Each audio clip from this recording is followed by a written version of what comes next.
விவசாயி, என்ஜினியர், இப்படி அப்பாக்கள் யாரா இருந்தாலும் அவங்க பசங்களுக்கு ஒரு best college AAA college of engineering and technology, Sivakasi. Counselling code 4680. Call 9944046643.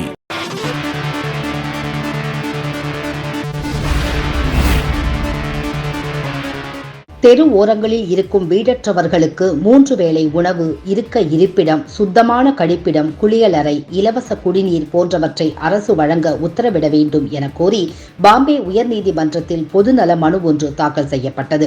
அது குறித்த விசாரணை ஏற்கனவே நடைபெற்றிருந்த நிலையில் இன்று மீண்டும் விசாரணைக்கு வந்தது.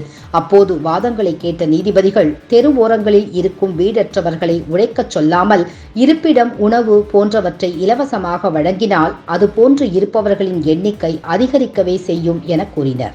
மேலும் எல்லாவற்றையுமே அரசு இலவசமாக தர முடியாது என்று கூறிய நீதிபதிகள், அதுபோன்று உள்ள வீடற்றவர்களை வேலை செய்யாமலேயே இருக்க ஊக்குவிப்பதாகவும் வழக்கை தொடர்ந்த மனுதாரர்களை சாடினர். அதன்பின் மும்பை மாநகராட்சி சார்பில் தாக்கல் செய்யப்பட்ட அறிக்கையில் அதில் கழிப்பிடங்களை அமைத்து தருவதாகவும் மத்திய, மாநில அரசுகளின் பல திட்டங்கள் செயல்படுத்தப்பட்டு வருவதாகவும் தெரிவிக்கப்பட்டிருந்தது. இதனை அடுத்து வழக்கை நீதிபதிகள் தள்ளுபடி செய்தனர். இந்திய தேசிய லோக்தள் கட்சி தலைவரும் ஹரியானா முன்னாள் முதல்வருமான ஓம் பிரகாஷ் சௌதாலாவிற்கு ஆசிரியர் பணியமர்த்தலில் நடந்த ஊழலுக்காக 10 ஆண்டு சிறை தண்டனை விதிக்கப்பட்டது. 9.5 ஆண்டுகள் சிறைவாசம் முடிந்திருந்த நிலையில் கொரோனா காரணமாக 6 மாதங்கள் முன்னதாகவே அவர் தற்போது விடுவிக்கப்பட்டுள்ளார்.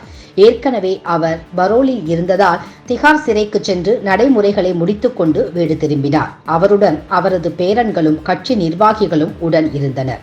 அவருக்கு டெல்லி குருகிராம் எல்லையில் கட்சி தொண்டர்களால் பிரம்மாண்ட வரவேற்பு வழங்கப்பட்டது.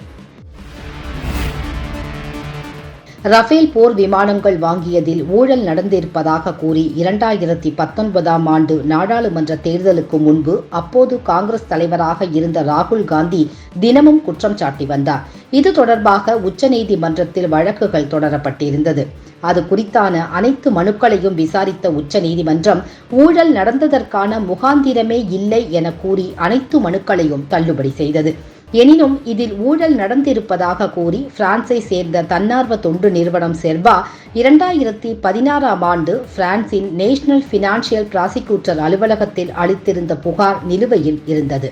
தற்போது அந்த புகாரை நேஷனல் பினான்சியல் பிராசிக்யூட்டர் ஏற்றுள்ளதாகவும் 36 ரஃபேல் போர் விமானங்கள் வாங்கியதில் ஊழல் நடந்திருக்கிறதா என்பது குறித்து விசாரிக்க நீதிபதி ஒருவரை அது நியமித்திருப்பதாகவும் பிரான்ஸ் ஊடகங்கள் செய்தி வெளியிட்டுள்ளன. பாகிஸ்தானில் இருந்து பயங்கரவாதிகள் ஜம்மு காஷ்மீரினுள் ஊடுருவுவது போன்றே பயங்கரவாதம் மற்றும் அடிப்படைவாத சித்தாந்தத்தால் ஈர்க்கப்பட்ட காஷ்மீரிய இளைஞர்கள் சிலர் திருட்டுத்தனமாக எல்லை தாண்டி பாகிஸ்தான் ஆக்கிரமிப்பு காஷ்மீருக்குள் செல்வதும் அவ்வப்போது நடக்கும். அதேபோல இன்று காஷ்மீரின் பாராமுல்லா மாவட்டத்தில் உள்ள யூரியில் இருந்து பாகிஸ்தான் ஆக்கிரமிப்பு காஷ்மீருக்குள் ஊடுருவ காஷ்மீரை சேர்ந்த 4 இளைஞர்கள் முயன்றுள்ளனர். இதுகுறித்து பாதுகாப்பு படைகளுக்கும் ஜம்மு காஷ்மீர் காவல்துறைக்கும் தகவல் கிடைக்கவே அவர்கள் சரியான நேரத்தில் சென்று அவர்களை மடக்கி பிடித்தனர். தற்போது அவர்கள் கைது செய்யப்பட்டு எதற்காக ஆக்கிரமிப்பு காஷ்மீர் செல்ல முயன்றனர், அவர்கள் பின்னால் யார் உள்ளனர், எந்த பயங்கரவாத இயக்கம் உள்ளது போன்ற கோணங்களில் அவர்களிடம் காவல்துறை விசாரணை நடத்தி வருகிறது.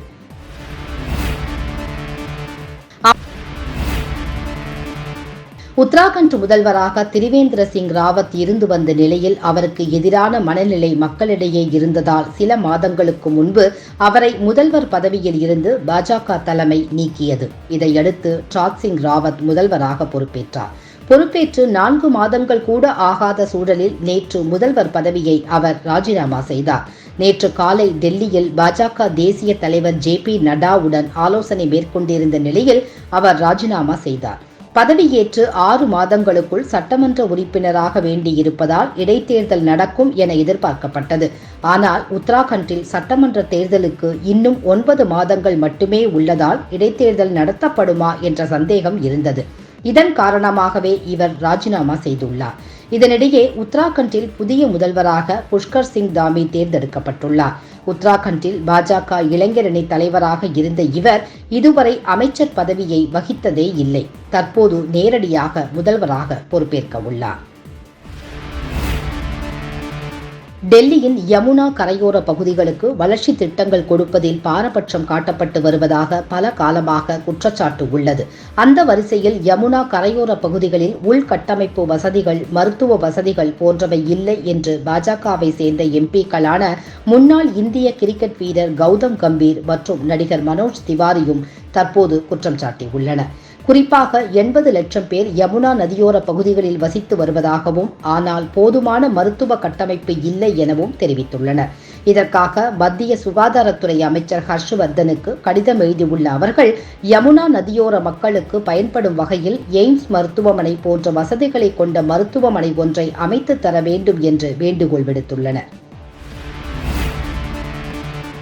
நாடாளுமன்ற மழைக்கால கூட்டத்தொடர் வரும் 19ஆம் தேதி துவங்க உள்ளதாக கூறப்படும் நிலையில் வரும் வாரத்தில் மத்திய அமைச்சரவை விரிவாக்கம் நடைபெறும் என்று எதிர்பார்க்கப்படுகிறது.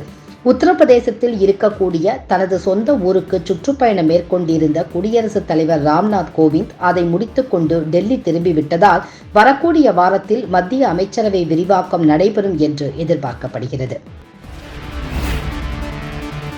காங்கிரஸ் கட்சியில் பல்வேறு மாநிலங்களில் கோஷ்டி பூசல் நிலவுகிறது. ஏற்கனவே கட்சியில் ஓரம் கட்டப்பட்டதால் இளம் தலைவர்களாக பார்க்கப்பட்ட ஜோதிராதித்ய சிந்தியா, ஜிதின் பிரசாதா போன்றோர் பாஜகவிற்கு சென்றுவிட்டனர். சில நாட்களாக பஞ்சாப் காங்கிரஸில் முதல்வர் அமரீந்தர் சிங் மற்றும் நவ்ஜோத் சிங் சித்து இடையே உச்சக்கட்ட மோதல் நிலவி வருகிறது.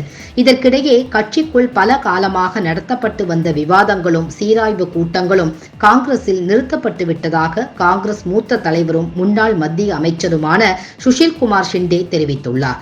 புனேவில் நடந்த நிகழ்ச்சியில் இதை கூறிய அவர், கட்சிக்குள் இருக்கும் வேறுபாடுகளை களையவும், தவறுகளை திருத்தவும் விவாதங்கள் மற்றும் ஆய்வு கூட்டங்களை நடத்த வேண்டும் என வலியுறுத்தினார். ஜம்மு விமானப்படை தளத்தில் ட்ரோன் தாக்குதல் நடந்ததை அடுத்து அந்த வழக்கை NIA விசாரித்து வருகிறது.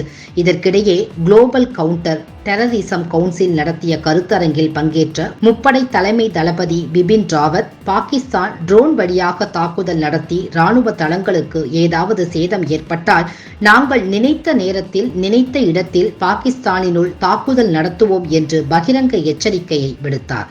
இது தற்காப்பு உரிமை என தெரிவித்த அவர், அமைதியை கெடுக்க பாகிஸ்தான் எவ்வாறு முயல்கிறதோ அதற்கேற்ற முறையில் பதிலடி கொடுக்கப்படும் என தெரிவித்தார். மேலும் இந்திய ராணுவம் லடாக் எல்லையில் தயார் நிலையில் இருப்பதாகவும், யாரையும் குறைத்து மதிப்பிடாமல் எந்த ஒரு கடின சூழ்நிலையை எதிர்கொள்ளவும் தக்க பதிலடியை கொடுக்கவும் இந்திய ராணுவம் தயார் என்று தெரிவித்தார்.